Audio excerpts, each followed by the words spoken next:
लेके चहले छतिया से गलिया छिलाइल पियावा के चुमा लेते बेरी नथिया से गलिया छिलाइल पियावा के खेले के चहले छतिया से गलिया छिलाइल पियावा के धीरे धीरे कोहनी कर मन लेना बतिया पेनल रनी सखी हो नगवाला नथिया धीरे धीरे कोहनी कर मन लेना बतिया पेनल रनी सखी हो नगवाला नथिया रहे अचोला सुनर सखी देले पुताई दियावा के चुमा लेता कर नथिया से गलिया छिलाइल पियावा के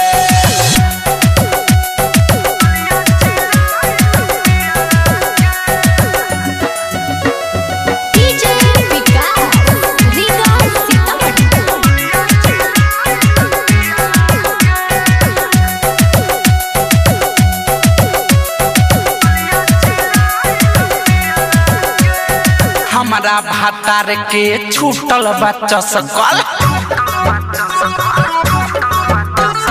हमारा भातार के छूटल बच्चा सकल देख के सिंगार उनकर माइन रहे घसकल हमके दबा दिहल पाजा में सखी नीचे लगा के तकियावा के हमके दबा दिहल पाजा में सखी नीचे लगा के तकियावा के धीरे धीरे कोहनी कर मन लेना बतिया पेनल रनी सखी हो नगवाला नथिया धीरे धीरे कोहनी कर मन लेना बतिया पेनल रनी सखी हो नगवाला नथिया रहे अचोला सुनर सखी देले पुताई दियावा के चुमा लेता कर नथिया से गलिया छिलाइल पियावा के